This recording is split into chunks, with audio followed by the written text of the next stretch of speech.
The structure of today's presentation, we're going to go through a high-level overview of our polycystic kidney disease program that we announced to the market earlier this week. Hopefully we'll get through that in 20 to 30 minutes and then we'll open up the floor for question and answer. If you'd like to submit a question, please feel free to do so throughout the course of the presentation in the chat function. Before we begin, I would also like to just acknowledge the extraordinary efforts of the PYC team who've been working on this program and who've done the hard yards to get us into the position that we're in today. I'm very fortunate that I have the privilege to communicate those results to you, but I wanted to acknowledge the efforts of those who are really driving this program forward. By way of brief introduction, for those of you who are new to PYC, PYC is a clinical stage drug discovery and development company. We focus on the modality with the highest prospect of success in clinical development, making facilitated delivery RNA drugs, and we combine those with the targets that have got the highest propensity for success in clinical development, being genetically validated targets, and in our particular case, the highest form of genetic validation, we're going after diseases that are caused by mutations in one gene and one gene only, where we know precisely what is going wrong with the target cell and we know exactly what we need to do in order to fix that. So we combine that approach with the identification of areas of major unmet patient need, where we need to create better therapies for patients because they have inadequate treatment options available for them today. We have built ourselves a pipeline of 4 first-in-class drugs with disease-modifying potential, all of which are progressing through different stages of clinical trials over the coming 24 months. We will see early, mid, and late-stage progress throughout the pipeline towards commercially attractive markets. There are 4 pillars from a strategy perspective, for those of you who are a little bit more familiar with PYC, that underpin the company's approach. We've mentioned the monogenic focus that we have on the genetically validated targets and the reasons for that. We are very interested in intracellular problems to leverage the proprietary delivery technology that the company has. We are particularly interested in diseases that are caused by insufficient levels of a particular protein or gene, and what we need to do is to turn up that gene expression to compensate for a mutation in one copy of the 2 copies of the gene that you have. And the reason for that is that we see RNA therapies specifically as being competitively differentiated in this domain. In the haploinsufficiencies, not only will not having enough of the protein cause a disease, but so will having too much of it. So the RNA therapies are uniquely suited to that Goldilocks window of just enough. And the final pillar for our strategy is validation in patient-derived models. So we're really big believers in the revolution that has been offered by the ability to generate 3-dimensional models of a human organ from cells that are derived from an individual who has the target indication and therefore will recapitulate the disease process as the highest form of validation that we can get before getting into a human. What we're doing here is we are taking risk that would ordinarily be borne in a phase 2 clinical trial, and we're bringing that forward into the preclinical setting due to the utility of these models. So that's what we do. We're going to have a particular focus today on the polycystic kidney disease program. There is an enormous amount of excitement in the team internally in relation to this program, and I think it's fair to say that it will represent genuine fulfillment of a dream if we are able to see this drug candidate realise its potential in clinical development. For many members of the PYC team, that will really be the pinnacle of their scientific careers. So great excitement, and my job is to explain to you today why that is. There are really 6 reasons for it. We're going to touch on each of those in a high level, and then we're going to go through each one in more detail. But the crux of it comes down to point number 1. It's the excitement about what we can do for patients here. And the fact that we have a major unmet patient need is driven by 3 things. The first of them is that there are a huge number of people who are affected by this disease. So we know that 1 in every 1,000 people has autosomal dominant polycystic kidney disease. We know that it has a severe impact on those patient lives. And we're going to touch on that very shortly in relation to the patient experience. And the final point is that we know that there are an absence of meaningful treatments available for those patients today. So if we take those 3 features of the unmet need and we couple that with the tantalizing potential that we see from the animal models, that if you can address the underlying cause of this disease, you actually allow the kidneys the opportunity to regenerate and therein holding the potential for reversibility of this disease phenotype, it's a very, very exciting disease indication for us to be pursuing. Having said that, we know that RNA therapies have got an Achilles heel, and so we need to tackle head-on the delivery challenge. They're beautiful drugs because they are precise and potent once they reach the inside of the cell. The challenge for the RNA therapies is reaching the target cells in the target organ and crossing the cell membrane so that they can achieve their efficacy profile.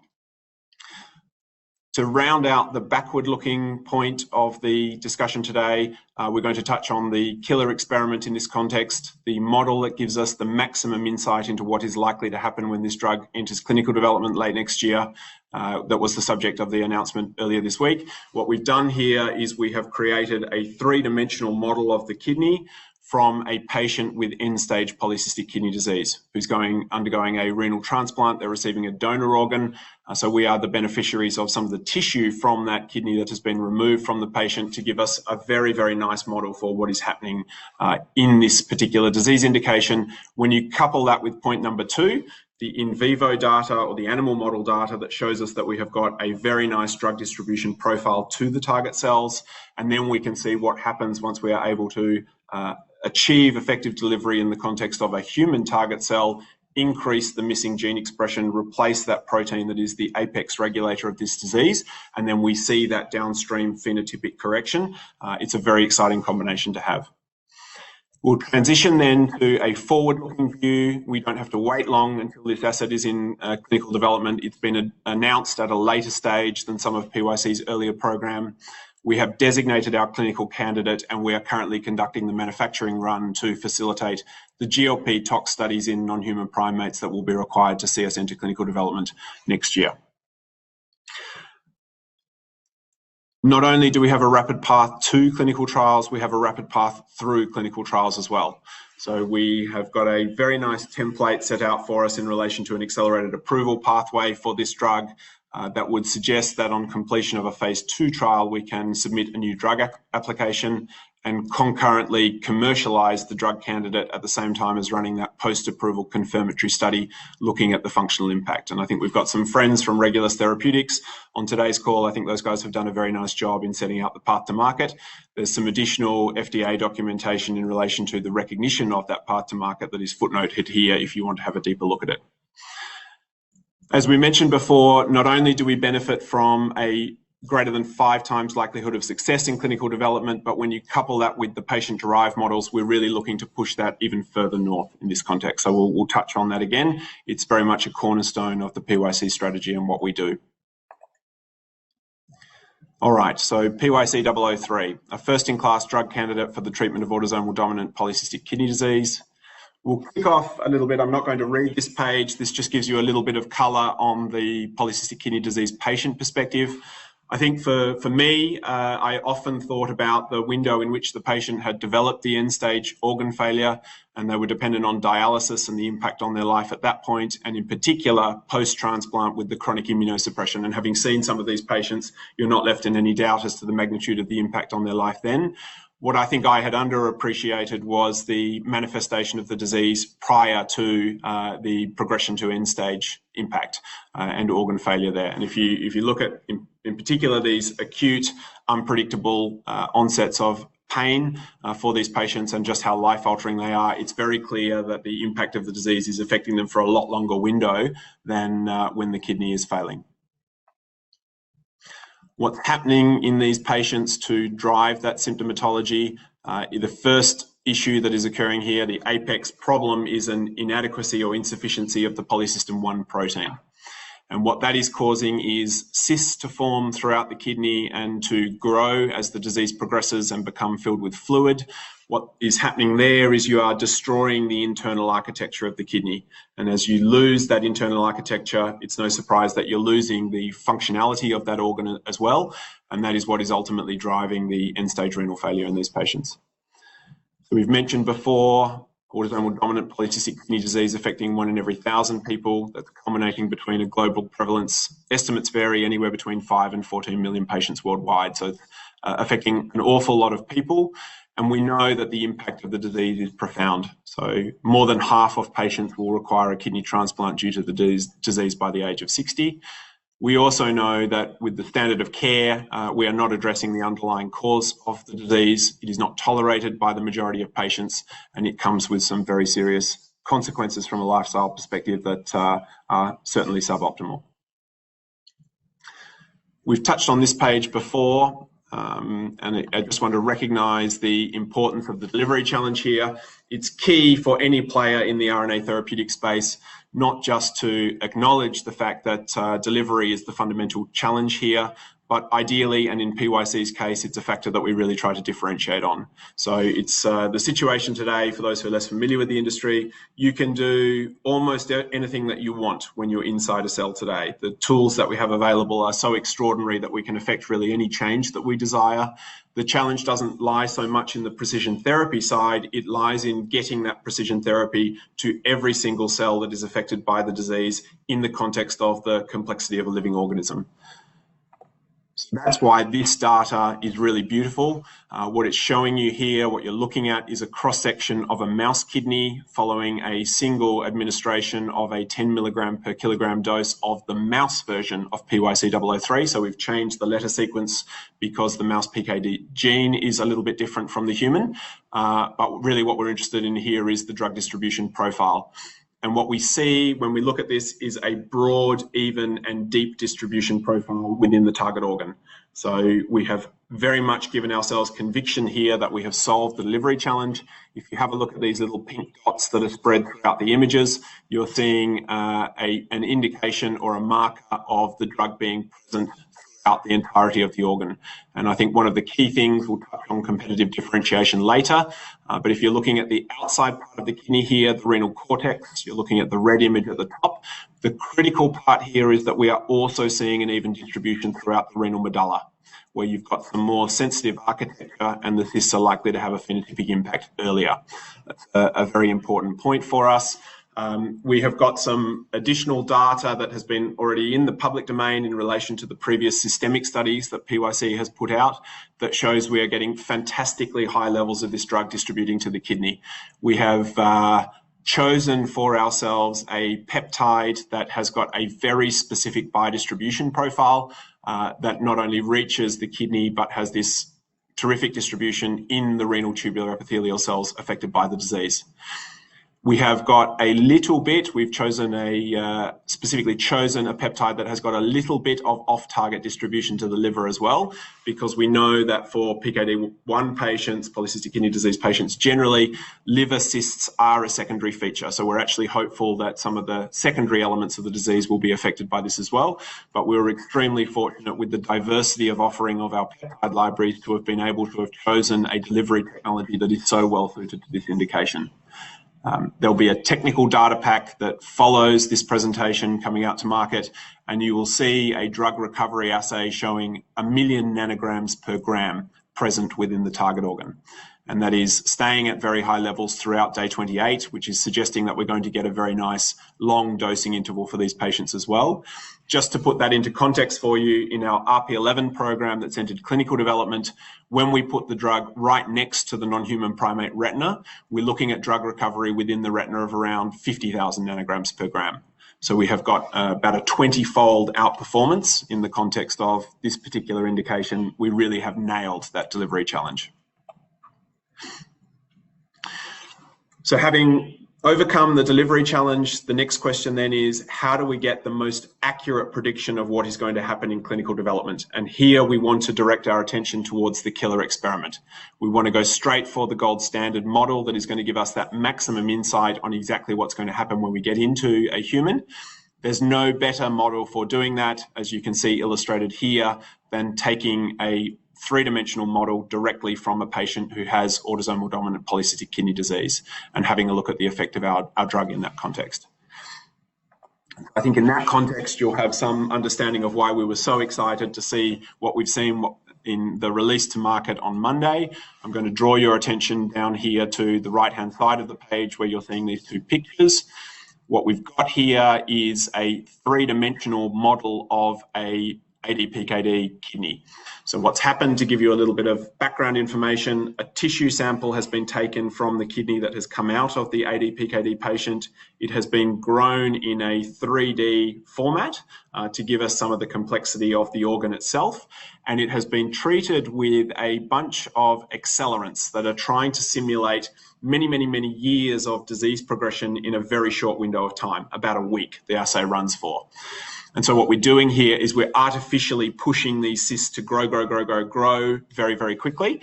And that's what you're seeing form here in these jellyfish-like structures on the left-hand side. And what they are doing is recapitulating what you saw at the macro level, those bigger cysts that are destroying the architecture of the kidney. So it's a very accurate recapitulation of what's going on. It is in fact just the human disease in an ex vivo environment. Simultaneously with the treatment with those accelerants, we put a single dose of the drug on the model, and we have a look at the effect on the size and frequency of those cysts. And what you're seeing here is a significant reduction. I mean, you can immediately see it. It's visually intuitive. It's quantified on the left-hand side here, and you can see a highly significant statistical significance test there in relation to the reduction in the cyst size and frequency. We have had some questions in relation to what would we hope to see, and the image on the right-hand side here is exactly what we hope to see. If you have a look at the footnoted link to the Crown Bio overview of the assay, in the bottom right-hand corner of the explanatory memorandum for that assay, it explains why you want to see many small cysts, not no cysts at all, because we want to know that the effect of the drug is mediating a pharmacologically relevant reduction in the cyst size and volume, not a toxicologically relevant. So we don't want to be killing all the cells and reducing the number of cysts for that reason. It's actually the optimum outcome to see the small cysts still present, not fully resolved in that context, and you'll get some more additional detail in that context from the Crown Bio assay overview. So this is exactly what we wanted to see here. Okay, so that rounds out the retrospective look at the data that we have generated to date. As I mentioned before, there's a more technical pack for those who want to dig deeper into the program coming very shortly. And what we're going to do now is transition ourselves to the forward-looking view of what's going to happen from this point. I mentioned before, we're currently conducting the chemistry, manufacturing and control run in order to make a large volume of the drug to facilitate those GLP tox studies in the non-human primates. Those two activities will take us around 12 months from this point, and then we're looking to submit the investigational new drug or equivalent in the second half of next year to facilitate the transition to human trials. What we're seeing at the macro level is a significant progression in the understanding of the regulators, specifically the US regulator, in relation to the need to get these therapies to patients faster. And this is very important from PYC and other rare disease drug makers' perspective. It's a greater willingness to be flexible in relation to the information that is required to support that new drug application, with a commitment to then conducting post-marketing confirmatory studies to ensure that we are seeing the benefits that we want to see in these patients. What that looks like from a path-to-market perspective for PYC-003, and I think the key thing to take away from this page is that we have the potential to submit the new drug application after 2 clinical trials rather than 3. So we have a very rapid path through clinical development, which is great because it means we can have the impact that we're looking to have in these patients more quickly in the event that we see in these 2 clinical studies what we are hoping to see. There is an even more attractive dimension to this, and we'll touch on it here and go into more detail on the next page. But you see down here we have the potential for a biomarker efficacy readout in the phase 1 study, moving to a surrogate efficacy endpoint in the phase 2 study, moving to a functional endpoint in the phase 3 study, phase 4. And so what we're looking at here in the phase 1 study from a biomarker perspective, and even better, it's a non-invasive biomarker, the protein that is missing in the kidneys of patients who have polycystic kidney disease is excreted in the urine of those patients. So we can actually take a urine sample and measure the levels of the missing protein to see them rise, hopefully, in the context of treatment with PYC-003. And that will be enough to give us conviction to move through to the phase 2 study very early on in the disease course, where we are moving to another non-invasive imaging-based biomarker of total kidney volume. So what we're hoping to see here is the size of the kidney shrinking from the grossly enlarged size that we see in these polycystic kidney disease patients, the size of an Australian rules football, back down to the physiological size of the organ, which is closer to the size of a human fist. And that will then lead into the new drug application, which will enable the commercialisation window to occur concurrently with the phase 3 study that will then transition towards the functional endpoint that is relevant to an assessment of have we actually engendered that reversibility of the phenotype that we're looking for, and to see the kidney restore its function. Critically, the glomerular filtration rate is the marker that we're looking at here. This page has been seen before. I think the important point to take away is the appreciation of the industry of the propensity for success in clinical development of these genetically validated targets is far greater than what was initially thought. So we knew that these indications were more likely to facilitate successful clinical trials because of the strength of that understanding of exactly what is going wrong and exactly what is required to fix it.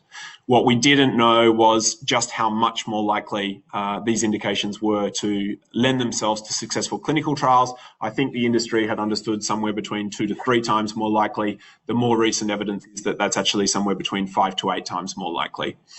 And one of our board members on review of the data pack pointed out recently that is due not only to the enhanced probability of efficacy with these precision therapies, but also because of the increased probability of safety due to the specificity of effect in this particular context. And that will form a second pillar of the competitive differentiation of PYC's drug profile here. We are acting specifically on the gene expression that is missing in the context of polycystic kidney disease patients. So a very relevant point there. Okay, that's quite a lot to take in, but hopefully you have borne with me throughout the course of what have we done and where are we going with this. What I think is also helpful is to walk you through a little bit of the biology so that you can have that contextual understanding of what are we looking for in the preclinical setting, how does that inform what we're looking for in the clinical setting, and how does that link back to the disease process that's occurring in the patients. And so I want to walk you through here, firstly, the unaffected cascade of the molecular biology. We have 2 copies of the PKD1 gene, which means we are getting 2 copies of the PKD1 RNA. As you remember, DNA makes RNA, makes protein as the effector molecule. We get 2 copies of the polycystin-1 or PC1 protein. PC1 has got a complex and as yet not completely identified role within the cell. So we've got a number of different functional assays for the roles that we do know that it has, both in terms of calcium signaling and retention of physiological renal tubule architecture. Critically, we know that it's the absence of PC1 that is driving the absence of 2 copies of PC1 that is driving the cyst formation in these kidneys. Not seen here on the normal side, but seen here across on the right-hand side. When we look at the PKD patient, we know that we have a loss of function mutation in 1 copy of the PKD1 gene. What that leads to is an unstable messenger RNA transcript that is degraded very quickly. And the cell does not have the ability to use that transcript before it decays to make the PC1 protein. Whereas an unaffected individual has 2 copies of this PC1 protein, here we're only seeing 1 copy. That 50% of the gene expression is not sufficient to stop this disease cascade from kicking off. We lose the balance of that calcium channel regulation. We lose a bunch of other functions within the cell, mitochondrial function, regulation of complex cellular processes like autophagy. And what that manifests in is these the cysts forming throughout the kidney that will ultimately destroy the architecture and function of the organ. That gives us an extremely nice template for measuring whether or not we are able to have an impact with our drug. So we'll move the patient across to the left-hand side, and now what we're trying to do is to restore physiological conditions with the addition of the PYC-003 investigational drug candidate.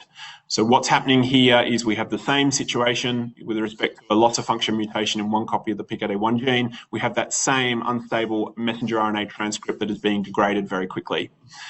The RNA drug, once it has been trafficked to the target cell and across the target cell membrane, so once we are inside the renal tubular epithelial cells and the delivery technology has done its job, we'll find the 1 remaining good copy of the PKD1 transcript and it will stabilize it. And it will not only stabilize it at the messenger RNA level, but it will also enhance the translational process that is responsible for making protein from that mRNA. So it's got a dual function in that context. That means that the good copy of the PKD1 transcript that is left can make up to twice as much protein, and it can recover that loss of the PC1 protein that then restores the physiological pathways leading to the absence of cyst formation and the disease pathogenesis in the context of the kidney. What that does is it enables you to follow us through as we're measuring the efficacy of this drug profile. We know, and we can sequence the genotype of the patient to confirm that they have a loss of function mutation in the target gene. We can then measure the levels of messenger RNA present in those patient-derived cells, and we will see somewhere in the order of 50% expression of the PKD1 transcript. What we hope to see with treatment with PYC-003 is that messenger RNA level moving back towards the twofold expression that will recover the loss of the mutation-affected transcript. We can go one step further downstream of that to the actual effector molecule. What we hope to see here is the PC1 protein levels moving back to normal, and then we've got those functional assays that culminate in the killer experiment, and you see where that patient-derived model fits in now. We've gone all the way downstream to the very bottom of the cascade, and we're linking ourselves across to the pathogenesis and what we're seeing at the macro level in the PKD patients. We're seeing a reduction in the number and the size of these cysts that are ruining the architecture of the kidney and consequently its function. What we wanted to do here was to give you a little bit of in vivo data and a little bit of human data so that we get both the complexity of a living organism, but also the genetic background of the human, knowing that that's the species that we ultimately want to correct the disease in. This is a very nice illustration that after a single safe and well-tolerated dose of the mouse version of the drug, you are seeing an increase in that messenger RNA transcript. So we are able to quantify it's a 40% increase here. Remember that you have an amplification of the effect as you're moving down to the protein. So this is lovely. This is telling us that not only has the drug reached the target organ and the target cells within that organ, but it's also crossed the target cell membrane and it's been able to modulate the target gene expression. So we've got a very nice mouse candidate for polycystic kidney disease here. If we couple that with what we want to see in the human genetic background, we'll go one step further down the cascade to the protein this time around. And what you're seeing here is a dose-dependent upregulation, almost all the way back to wild-type levels, and more than halfway back to wild-type levels of the PC1 protein following a single dose of the drug. So what we're doing here is we're really explaining how we have been able to achieve the effects that we've seen in that PKD patient-derived model. It doesn't in any way surpass the impact of that. That's the killer experiment, but it's a very nice complementary data set that explains exactly how we've been able to engender that effect. Okay, we'll open up for Q&A shortly, but just to step up back to the very high level here, there is a phenomenal amount of excitement around this drug candidate. The extent of the unmet patient need that we've just walked through, coupled with that exquisite potential to reverse this disease process in humans. The idea here, and we're obviously very early days, but the ambition is very much to create a functional cure for this disease. That is where we want to be, and we're very hopeful that that is played out in clinical studies that will begin next year. We are doing this in the context of a monogenic target. Not only do we know exactly what's going wrong, but we know that our drug candidate corrects exactly the issue that is causative in this context. So we are focused on human causal biology. We know that we have got a very attractive commercial market in the context of success here. What I think is particularly exciting is the speed with which we can move this through clinical studies to reach those patients and manifest that impact. So with that, I'm going to stop and open up for Q&A. Right on the half-hour mark, and we're starting to get the questions coming through. First question is, would it help to validate the mouse delivery result in other species, or will you just go straight to humans? Yes, we are always interested in the model that most closely recapitulates the human from a biodistribution perspective. So we will use the safety studies that we will be required to conduct in non-human primates in order to have a look at drug recovery from the non-human primate kidney. We will also evaluate whether or not our drug is capable of modulating the PKD1 gene in the context of the non-human primate genetic background. You don't always get that, But you've seen very recently in the ADOA program, we were fortunate enough to do it. And it's lovely because it gives us a PD readout that complements the PK readout. What we've got here is already extremely high conviction that we're going to see what we want to see, and that's for two reasons. One, because the mouse is predictive of the larger species in this context, but the second is, remember, this modality has been used before. And so we are the beneficiary of the data packs that have been generated in support of PPMO as a modality in other disease indications. And there's a function of the modality as a whole that sees this biodistribution towards the kidney. We've got a specific example within that modality that's driven by the peptide that gives us a particularly differentiated example in that profile, but it's nice to be able to draw from that background momentum from a biodistribution perspective. And we've got a question here: how much PKD1 upregulation do you see in liver epithelium? We have not quantified the upregulation of PKD1 in the liver of the mouse model. I assume it's in the animal models that you're talking about at this point in time. And I suspect that question is directed towards the secondary feature of the cysts that form in the liver as well. That work will be undertaken in the larger animal species, where we have a look at both the PK and ideally the PD as well, in the context of those larger animal studies. Next question there: are there any active partnering licensing discussions? Is that a preferred path for PYC-003? Look, we've had very limited time since generating this data to be able to have any conversations with anyone. Remember, we're less than a week old at this point in time, but I've got no doubt that based on the conversations that we have had around the other indications in our pipeline and the suitability of this particular modality for diseases that are caused by this pathogenic mechanism, that there will be a huge appetite on the part of bigger biotech and larger pharma to be part of the process and the journey for PYC-003.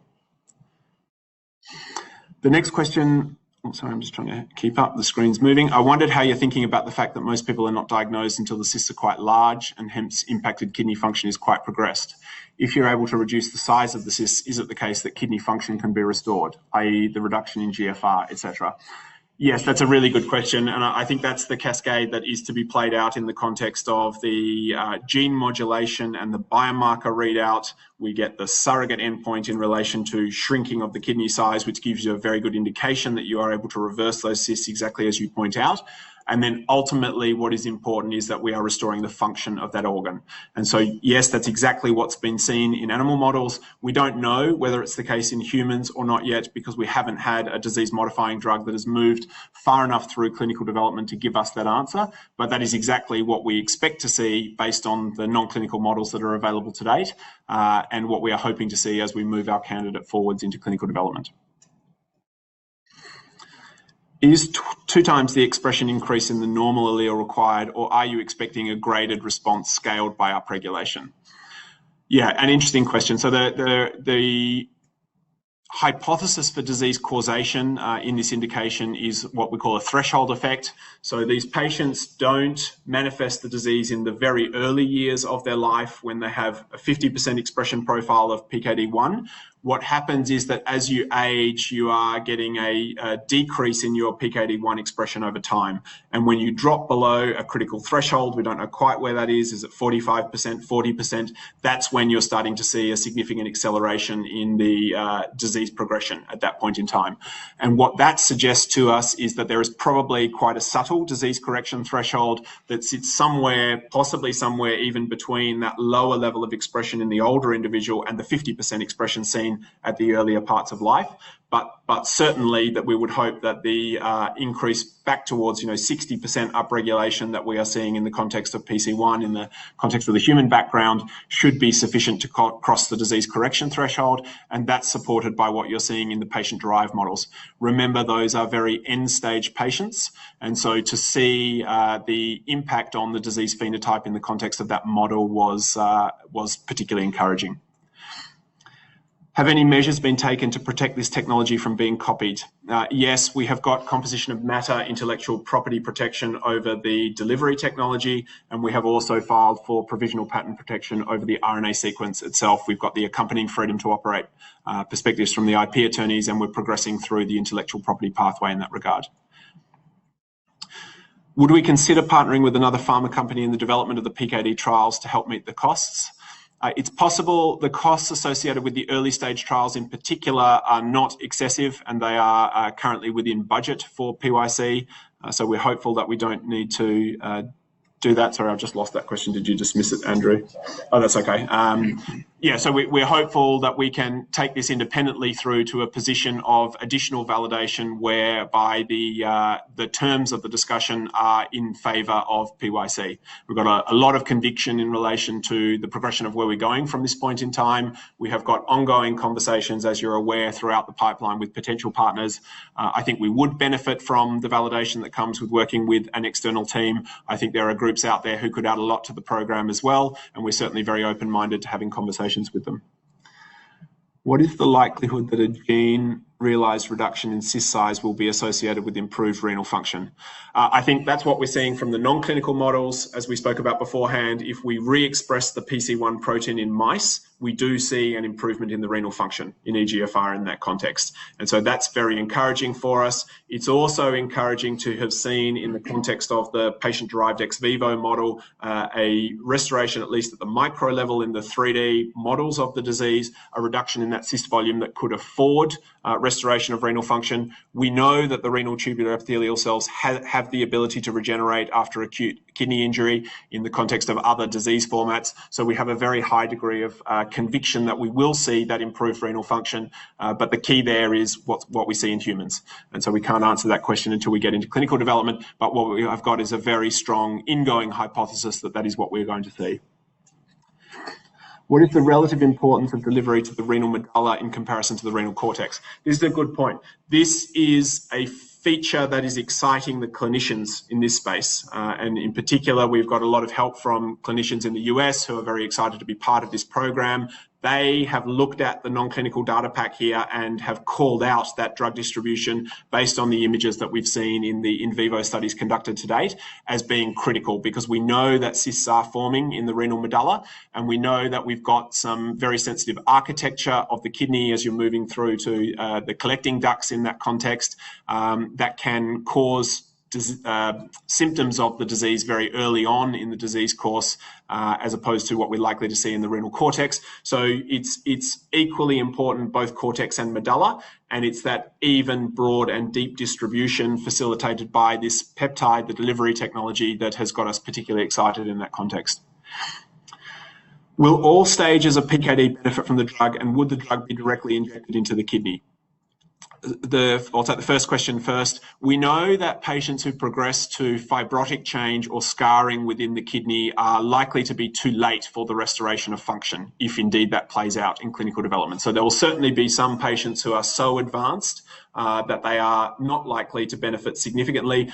If they've got, the trouble is there, you might have scarring in some areas of the kidney and not in others. And the question is, can you restore sufficient renal function even in those patients within the parenchyma that is left unaffected by the fibrotic change in order to even defer the need for a renal transplant by several years? And so even in those patients, there's the potential that it might be attractive to continue to treat them.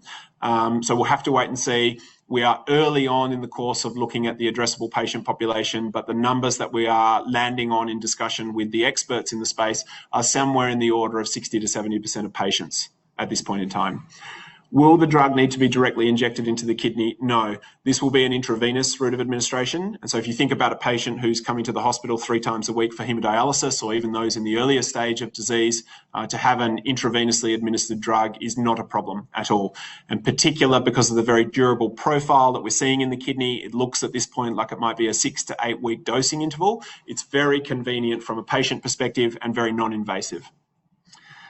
How are we thinking about the fact there are a lack of trials in this space? What early discussions are you having in regards to the trial designs? How are you thinking about the patient population, knowing the current diagnosis patterns?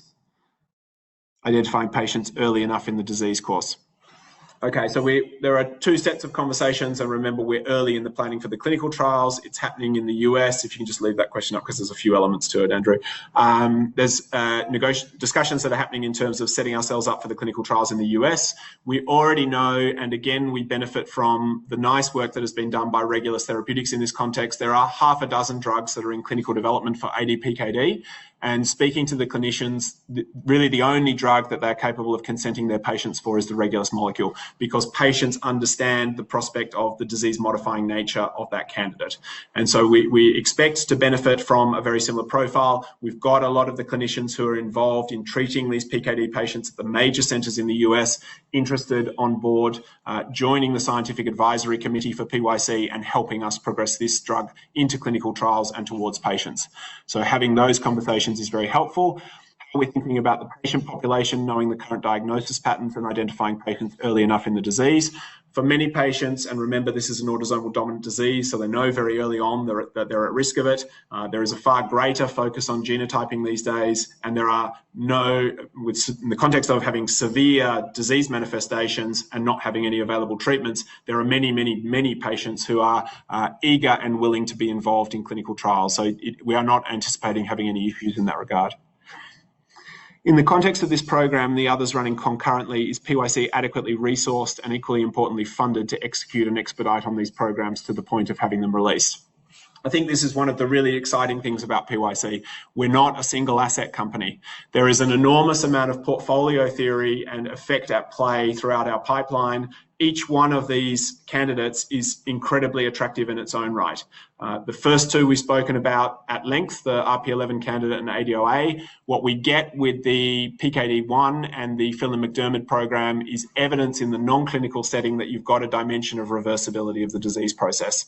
Larger patient populations, and again, a very engaged clinician base who are very excited about an RNA technology and who are willing to scale with us to move these through to clinical readouts very early on in the course.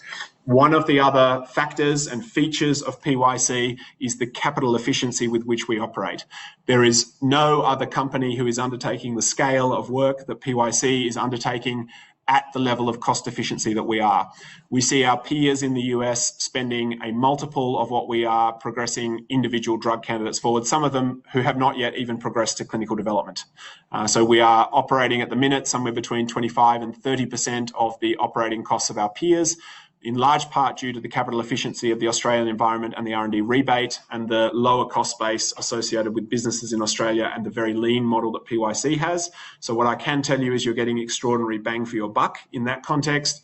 And I think the idea that we are going to be getting so many human readouts coming across all 4 programs in the next 24 months is very attractive.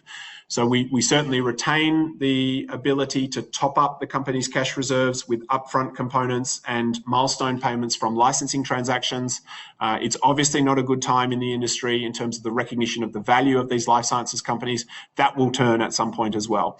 So we will run a dual track process where we explain exactly what we're doing and the attraction of what we have going in the pipeline to try and improve the recognition of the value that has already been created in this company, at the same time as running those business development and licensing discussions to create optionality in relation to where we source that capital going forward. At what age does PKD manifest? It's usually in a patient's 20s or 30s that they first notice that they have disease, and then you get increasing severity of the disease into the 40s and 50s. As we mentioned, half of patients requiring a kidney transplant due to end-stage organ failure at the age of 60. What is the cyst volume reduction, if any, for tolvaptan in the Crown Bio assay? So what we're talking about here is the ex vivo patient-derived model, the results of which were released on Monday for PYC-003. Tolvaptan is the current standard of care for patients with polycystic kidney disease. It is non-disease modifying, so it doesn't address the underlying cause of the disease. It is used by Crown Biosciences as a positive control in that assay, and the answer to the question is that we don't see any meaningful change in the cyst size and frequency in association with treatment with tolvaptan in that context. And if you think about the tolvaptan being a drug that's generating over $1 billion Australian dollars per annum with a very small market penetration in that market, the ADPKD market right now, due to the lack of tolerability of the drug, that's one of the other reasons that we are very excited about what we have seen with the outcome of PYC-003. Is the CPP that we're using for this program distinct from the CPPs in the ophthalmology and neurology programs? Yes, it is. It is different from the CPP, the delivery technology that we're using across some of the other assets in the pipeline. And as I mentioned before, it has been chosen specifically for its biodistribution profile to the renal tubular epithelial cells. What's the overlap with Regulus PKD drug candidate, and what's the scope of collaboration? Regulus Therapeutics are a company who is developing a microRNA 17 targeting drug and who are currently in a phase 1b study in patients with ADPKD. And the rationale behind the development of the Regulus Therapeutics drug is that microRNA 17 regulates the PKD1 transcript. And what they have been able to show is that if you knock down microRNA 17, you are able to see an increase in the expression of the PKD1 transcript and consequently downstream an upregulation in PC1. And so I think there's a lot of elegance in that approach, and it does have the potential here to be disease modifying as well. The issues that you have got with the Regulus Therapeutics approach, and I think you're seeing from the investment market's view on the company at the minute, the challenges that they will have is that microRNA 17 has got a very important role in many other cellular processes. So you don't have the same specificity of effect. There are many, many genes that are regulated by microRNA 17. So the challenge that you have there in an approach that knocks down microRNA 17 is, can you knock it down sufficiently to see the increase in PKD1 that you're looking for without having an adverse impact on any of those other cellular pathways? And so that's the challenge that sits in front of Regulus. The other issue that the company has at the minute is that there are no drugs targeting microRNAs that have progressed through to a market approval. So there's some challenges for the modality as a whole. Having said that, I think there's a lot of merit to that approach, and we would love to see them succeed, not only from a patient perspective, but what it will do is it will validate the link between the PC1 urinary protein upregulation and at least at the anatomical level, the reduction in the kidney size. Ideally, that will be followed through by the link to the functional outcome and the EGFR that we're seeing later. Awesome progress. Congratulations, thank you. What's the distribution penetration in monkey kidneys? So we don't know with PYC-003 at this point in time because we haven't yet progressed to the non-human primate studies. Those studies are scheduled to kick off in December, so they're very close. You're not going to have to wait long for that result. But as I mentioned before, we know that with the PPMO modality already, others who've taken drugs forward for different indications in different target tissues, we're seeing a lot of the PPMO go to the kidney in non-human primates and consequently in humans as well. So we've got extremely high conviction that we're going to see a very similar recapitulation for what we're seeing in the mice models at the minute. And even more so, we know that we have chosen a particularly potent peptide from a renal distribution perspective that is likely to substantially outperform whatever we've seen before. So we are extremely high conviction with respect to the delivery technology recapitulating in non-human primates and humans, what we have already seen in the mouse models to date. Those two pieces together, and you see now how the puzzle fits together, the biodistribution profile in vivo, showing us at not just the PK level, how much drug is getting to the target cells, but also in the mouse, what is the extent of upregulation that we can achieve in the PKD1 gene. That is terrific data because we can link that across to what we're seeing in the patient cells and downstream to these patient-derived models.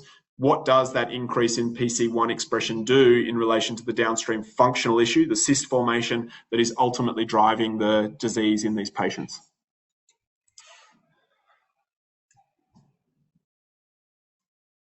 I think we've touched on everything. It has been a very exciting window to get through to this point. Things are going to accelerate very rapidly forward from this point. So I mentioned there before dose range finding studies in non-human primates coming up in December.